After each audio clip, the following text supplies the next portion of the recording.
Maintenant, on va parler un petit peu du lâcher prise. Donc ça veut dire que quand tu es une personne un petit peu timide, introvertie, donc tu as le dialogue interne, tu as toutes tes insécurités, etc., dont on a parlé avant. Et là, tu vois, tu vas aller sur une soirée et tout, comme à chaque fois, tu vois, il y a un petit peu ce petit stress un peu relou et tout. En fait, ce point de lâcher prise, c'est vraiment ce qui va vous aider à couper toutes les anciennes choses, ok?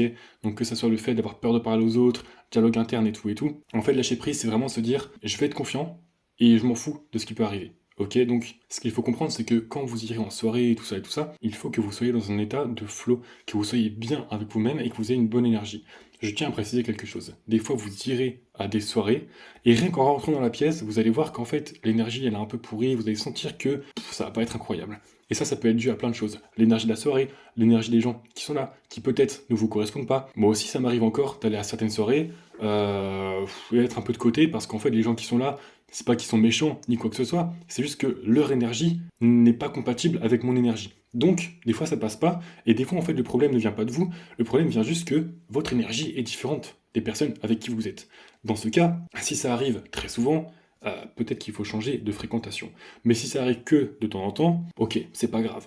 Ce que je veux dire par rapport à ça, c'est que donc il y a toujours quelques soirées où l'énergie sera pas au son max. Vous allez savoir très très vite de toute façon si la soirée va être incroyable. Mais dans le cas où vous rentrez dans une pièce et vous sentez que l'énergie, il y a moyen que ça se gère bien, c'est à ce moment-là qu'il va falloir lâcher prise. Si vous sentez que votre soirée peut être cool, il faut pas se poser trop de questions, il faut aller vers les gens, il faut parler aux gens, se poser le moins de questions possible. On en revient au dialogue interne. Voilà, il faut couper ce dialogue interne. Il faut un peu débrancher le cerveau et être dans la déconne, aller parler avec les gens. S'il y a moyen qu'il y ait une petite vanne, bah faites de la vanne, faites votre petite blague, quitte à bider, ok, il faut prendre des risques. Il faut prendre des risques, ok, c'est important. Comprenez que, évidemment, faut pas être lourd. Tu sais, faut pas faire des blagues à tout bout de champ, plein de blagues et essayer de faire rire tout le monde tout le temps. Non, t'en fais une ou deux par-ci par-là. Ça marche, tant mieux, tu bides, je t'en fous, tu vois. Mais le truc, c'est de lâcher prise, parler avec des gens. Une bonne situation pour progresser sur ces choses-là, c'est par exemple, moi je sais qu'une fois, j'avais été invité à une soirée où il y aurait une vingtaine de personnes. Je ne connaissais absolument personne. La personne qui m'a invité, je la connaissais même pas, ok? C'est juste que j'étais sur un groupe et je me suis dit, vas-y mec, go à la soirée. Dans cette situation, pour les personnes qui sont très timides, introverties et tout, vous devez aller à des soirées comme ça. Pourquoi? Parce que, sachant que vous ne connaissez personne, ça veut dire que personne ne vous connaît. Donc, deux solutions possibles. Première solution, vous y allez, vous parlez avec tout le monde, ça se passe très bien, vous vous faites des potes, vous prenez des contacts, enfin c'est le top du top pour vous, c'est le mieux de ce qui pouvait arriver. Deuxième solution, vous y allez, vous sentez une énergie qui est pas ouf, les gens, voilà, vous faites quelques tests ou à parler à des gens et tout, ça se passe pas très bien, vous vous ennuyez, au final vous partez tôt. Ok, vous n'avez rien à perdre. Pourquoi? Parce que vu que personne ne vous connaît et que vous ne connaissez personne, ça veut dire que tous les gens qui sont là, ok, euh, peut-être qu'ils vont pas faire attention à vous en réalité, et peut-être qu'ils vont même oublier que vous êtes venu. Ce qui veut dire que vous n'avez rien à perdre, parce que au pire, quelques heures de sommeil. Oui, le sommeil est important, mais dans ce cas-là, bon, faut savoir parfois faire des concessions. Donc tu vas à ta soirée, tu t'ennuies, ok, tu rentres chez toi, t'as rien perdu. T'as fait tes tests, tu as fait un essai. Si tu es extrêmement timide, peut-être que pour toi, rien que le fait d'aller à la soirée, c'était très très dur, et tu y allais, donc c'est excellent.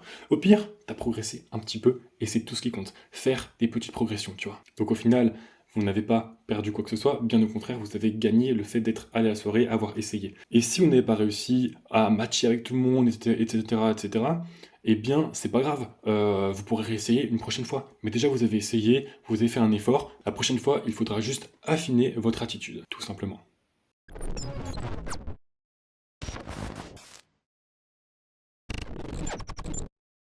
Tu vois ce moment où tu vas rencontrer... Arrête. Tu vois ce moment où tu vas rencontrer une nouvelle personne, parfois il arrive que tu vas avoir une super discussion, ça va être super intéressant, ça va être fluide, ça va bien matcher, c'est impeccable. Mais il y a d'autres situations dans lesquelles tu vas parler à quelqu'un, tu vois, une nouvelle personne aussi, et là, bizarrement, il n'y a pas trop de rebondissements dans la conversation, il n'y a pas vraiment de grosse énergie, tu sais, qui passe très très bien. Au contraire, il y a plutôt des blancs et c'est un peu gênant. Et je sais qu'une personne qui va être très timide ou un peu introvertie va parfois se dire mince, il y a des blancs, bah voilà, je n'avais pas de conversation en fait. Alors, ce qu'il faut comprendre, mesdames et messieurs, c'est que le problème ne vient pas de vous, ou en tout cas ne vient pas uniquement de vous. Parce que dans une conversation, il y a deux personnes, ce qui veut dire que vous êtes tous les deux responsables de la tournure de la conversation et donc de la dynamique de la conversation. Ce qui veut dire que s'il y a un gros blanc, ça veut dire que soit tu n'as pas de conversation, Ou soit la personne n'a pas de conversation non plus. Ou alors, toi, tu as une conversation, mais la personne ne réagit pas, ok. Ou inversement, elle a de la conversation, mais c'est toi qui as un peu du mal à réagir. Au pire, qu'est-ce qu'il peut y avoir? Tout simplement, comme je parlais tout à l'heure des énergies, peut-être que ton énergie n'est pas compatible avec l'énergie de la personne, et inversement, peut-être que l'énergie de la personne n'est pas compatible avec la tienne. Le problème ne vient pas forcément de vous. On a tendance à se dire facilement, j'ai pas de conversation, je sais pas répondre, j'ai pas de répondant. Ça t'est déjà arrivé, non? De parler avec des gens et que ça soit hyper fluide, hyper bien. Donc pourquoi est-ce que c'est toi le problème? Pourquoi ce serait toi qui n'aurais pas de discussion? Fais des essais, essaie de voir si tu peux rajouter un truc, faire rebondir la conversation, mais si la personne n'est pas réceptive, on s'en fout en fait. Ça veut dire que la personne, peut-être qu'elle veut pas de toi, peut-être qu'elle elle n'accroche pas à ton énergie, mais elle a le droit, tout comme tu as le droit de te dire, bah, si tu veux pas mon énergie, c'est pas grave, j'irai ailleurs. Et inversement, même toi aussi, tu as le droit parfois de parler avec des gens, et tu sens que l'énergie n'accroche pas, et que tu ne veux pas la personne parce que son énergie n'accroche pas, juste ouais, t'es pas fan. Tu as le droit, tu comprends? Et la personne a le droit de pas vouloir de toi.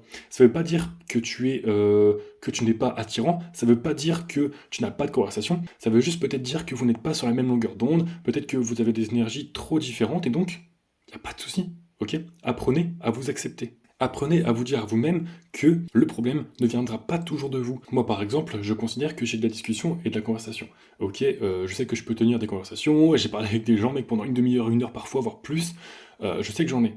Mais ça arrive encore que je parle avec certaines personnes, et au bout de 5 minutes, je sais plus quoi dire, parce que voilà, c'est comme ça. La personne ne relance pas assez, ou je relance pas assez, j'en sais rien, mais ça passe pas, c'est tout. Il faut pas s'en vouloir, en fait. Faut peut-être se poser la question de pourquoi, est-ce que j'ai fait quelque chose de mal? Et quand je dis ça, c'est en mode méditation, ça veut dire que tu ne vas pas te juger, tu vas juste te dire, tiens, est-ce que j'ai dit un truc qui plaisait pas? Ouais, non. Si tu trouves un truc que t'aurais peut-être pas dû dire, ok, tire-en une leçon et ne recommence pas, tu vois.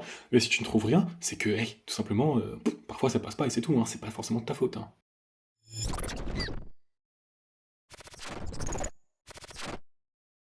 Et maintenant, je vais vous donner un truc très concret pour progresser sur vos relations sociales. Ce que vous allez faire, c'est que vous allez partir en vacances, ok, en voyage, voilà, pendant à peu près 2 semaines, plus si vous pouvez, mais ceux qui travaillent, ceux qui sont à l'école, j'en sais rien, bref, c'est peut-être un peu compliqué, donc on va dire 2 semaines. Tu pars 2 semaines tout seul, évidemment, sinon c'est trop facile. Tu pars 2 semaines tout seul, ok, en auberge de jeunesse. Et ce que tu vas faire, c'est que tu vas essayer de casser toutes tes croyances limitantes au sujet de ta timidité, au sujet du fait que tu crois que t'es bizarre et tout et tout. Ce que tu vas faire dans cette auberge de jeunesse, bien sûr, tu vas partir à l'étranger, hein. Tu vas déjà pour commencer les gens qui vont être dans ta chambre, parce que oui, tu vas prendre une auberge de jeunesse où vous êtes beaucoup dans les chambres, genre 6 ou 8 si possible, et tu vas parler avec les gens qui seront là, ok? Premières interactions. Tu vas parler avec eux, tu sais pas parler anglais, bah c'est pas grave, tu vas apprendre un petit peu d'anglais comme ça. Et tu vas prendre ça vraiment à la déconnade, et tu vas voir que les gens, en fait, parfois à l'étranger et tout, ils sont grave cool, et en parlant avec eux, tu vas te dire, ah mais en fait, ça passe très bien. Je passe très bien. Et en te rendant compte que tu passes très bien, tu vas te dire aussi, eh mais vu que je passe très bien avec ces gens, qui parfois en plus tu vas les considérer comme des gens stylés, tu vois, eh bien tu vas te dire, vu que je passe bien avec eux, ça veut dire qu'en fait je suis pas bizarre. Bah oui, et ça c'est super intéressant parce qu'en parlant avec ces gens-là, tu vas te considérer comme non bizarre puisque tu passes bien. Ensuite, tu vois, évidemment, il faut que tu proposes ou qu'ils te proposent de sortir je ne sais où, tu vois. Et là-bas aussi, tu vas rencontrer des gens, tu vois. Et le fait de rencontrer d'autres personnes encore qui vont déconner avec toi, qui vont t'accepter et tout, tu vas te dire quoi? Tu vas te dire, mec, mec, en fait, c'est dans ma tête, mes trucs là. Je suis pas bizarre, Théma, tout le monde me parle, ça passe très bien et tout.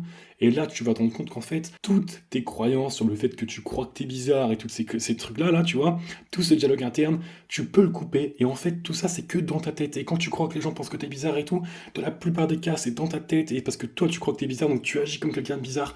Mais quand tu vas voir que les étrangers et tout, ils sont grave potes avec toi, tu vas te dire, mais en fait, mec, mais nickel, tu vois. Et à partir de là, tu vas pouvoir un petit peu te reconstruire et avoir des nouvelles croyances. Bah oui. Et en plus, ce qui va être très très stylé, c'est le fait de rencontrer plein de personnes sur un laps de temps assez court. Et bien, tu vas pouvoir te dire, ah ouais, je rencontre plein de gens. Et en fait, ce qu'il faut savoir, c'est que moins tu rencontres de personnes, plus le cerveau, il perd son habitude à rencontrer du monde. Et inversement, forcément, plus tu vas rencontrer des personnes, plus le cerveau, lui, il va être habitué à rencontrer des nouvelles personnes. Ça va devenir une norme. Ok, c'est important ce mot, ça va devenir une norme.